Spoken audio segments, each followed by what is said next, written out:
LFM, l'invité de Julie Marty. Les dernières semaines ont été agitées en politique yverdonoise. On en parle ce matin avec Pierre Desmontet. Bonjour.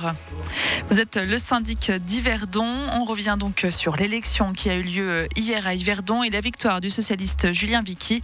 Il s'est imposé face à son adversaire, l'ex-UDC, désormais indépendant Ruben Ramschorn. C'est un soulagement ?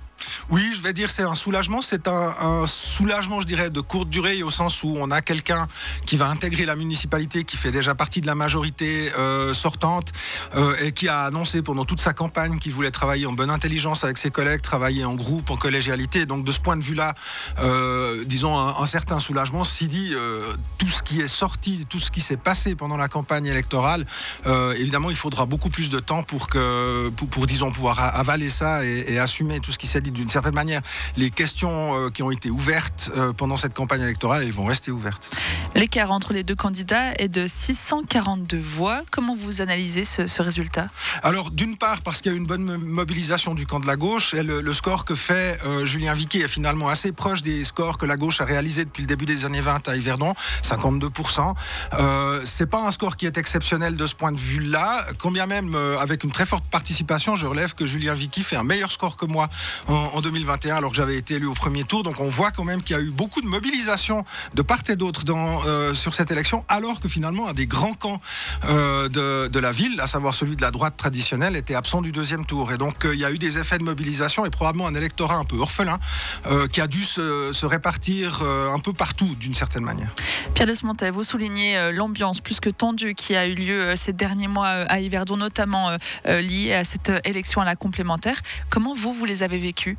Assez mal, parce qu'en fait, vraiment, c'était totalement hors de proportion avec l'enjeu effectif de cette élection. Je rappelle qu'on ne pouvait pas basculer de majorité, qu'il s'agissait de remplacer un membre sur 7 d'une municipalité, laquelle va être de toute façon remise en jeu dans 12 mois. Donc l'enjeu lui-même et les questions locales que nous avons à Yverdon sont des questions relativement normales, même s'il y a des problèmes importants, le deal de rue, des problèmes d'accessibilité, de vitalisation du centre-ville, mais qui sont des problèmes qu'on partage avec plein d'autres villes dans le canton, d'une certaine manière. Et donc la disproportion qu'on a vécue entre finalement l'enjeu de cette élection locale et puis la violence, parce que moi je parle clairement de violence de la campagne, les invectives, les menaces, les mensonges, tout ce qui s'est passé autour de cette campagne, c'est effectivement extrêmement surprenant. Ça nous a pris de court, faut dire les choses clairement. On s'attendait pas à devoir mener une campagne aussi violente que celle-ci.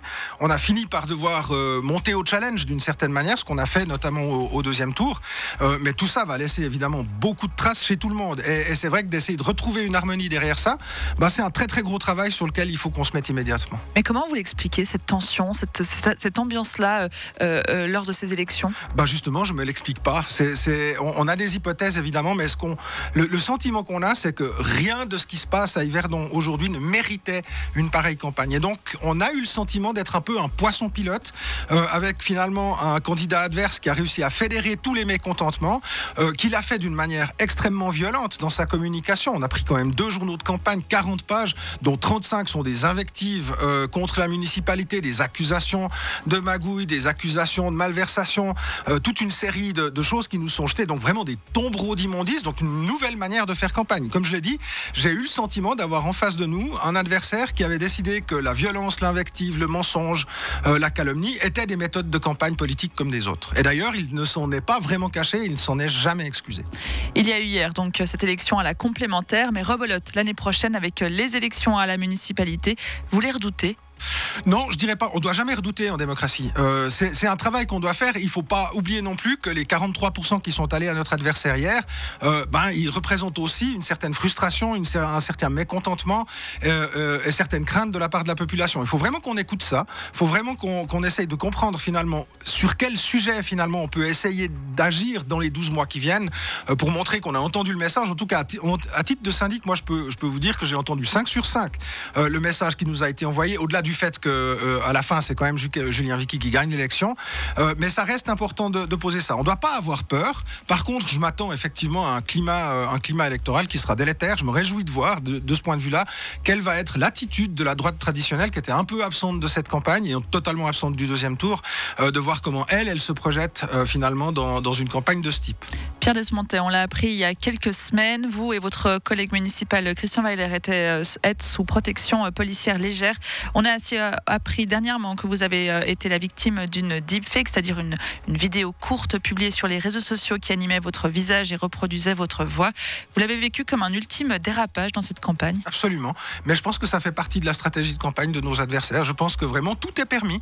On est vraiment dans un monde où il y a évidemment un débat politique qui doit avoir lieu. Et par exemple, le débat qu'on a eu avec Gildo Dallalio au premier tour, il était vif, mais il était respectueux des personnes et des institutions. Là, on est en face d'une mouvance qui décide qu'on fait péter, entre guillemets, toutes les barrières, on passe par-dessus les lignes rouges, on y va, et il faut reconnaître que ça marche. 31% au premier tour, 43% au deuxième. Il y a une population qui est sensible à ça. Il faut que tout le monde, et je dis bien tout le monde, c'est pas seulement un problème yverdonois, c'est pas seulement un problème de gauche ou de gauche yverdonoise, c'est vraiment quelque chose de beaucoup plus général. Et d'une certaine manière, d'avoir vécu ce deepfake qui est sorti jeudi brièvement sur les réseaux sociaux, ça participe de tout ça. Et moi, je vois pas ça comme un accident isolé, je vois vraiment ça comme une stratégie de campagne. D'ailleurs, une fois de plus, les soutiens de mon adversaire, de notre adversaire, ils ont cherché à minimiser, à dire que c'était un gag. Il n'y a personne qui s'est excusé de ça. Vous êtes sous protection policière légère, vous avez été, on l'a dit, la victime d'une deepfake. En tant que syndic d'Yverdon, est-ce que vous arrivez encore à être motivé par votre fonction? Disons que, je vais vous dire ça de manière autrement, il y aurait de quoi être dégoûté. Je vous le dis franchement, quand vous vous engagez en politique, surtout en politique locale, vous vous engagez parce que vous pensez que vous pouvez peut-être diriger la ville dans une certaine direction, peut-être un peu plus de culture ou un peu plus de végétalisation, et puis vous avez énormément de travail de tous les jours, refaire les conduites, refaire les routes, s'assurer que le transport scolaire fonctionne. Et c'est pour ça qu'on s'engage en politique locale. On ne s'engage pas en politique locale pour se retrouver sous protection et prendre des deepfakes dans la figure simplement parce qu'il y a une personne qui a décidé que c'était des méthodes de campagne normales. Donc il y a vraiment de quoi dégoûter. Ceci dit, je vous rassure immédiatement, j'ai aucune intention de quitter mon poste. Mais est-ce que vous avez l'intention de vous représenter, d'être candidat en 2026? C'est une question qui est ouverte, c'est une vraie question qui est ouverte. Elle est ouverte pour moi, avec ma famille politique aussi. C'est vraiment une discussion qu'on doit avoir maintenant, effectivement, dans les mois qui viennent, de savoir exactement comment on se positionne pour les campagnes à venir. Pour l'instant, je n'ai pas pris ma décision. Rappelons la composition de cette municipalité verdonoise. 3 socialistes, 2 Verts, 2 PLR, avec donc hier l'élection du socialiste Julien Vicky. Pierre Desmontet, vous êtes le syndic d'Yverdon. Merci d'avoir été avec nous ce matin. Merci bien et bonne journée, bonne semaine. 7h27 sur LFM.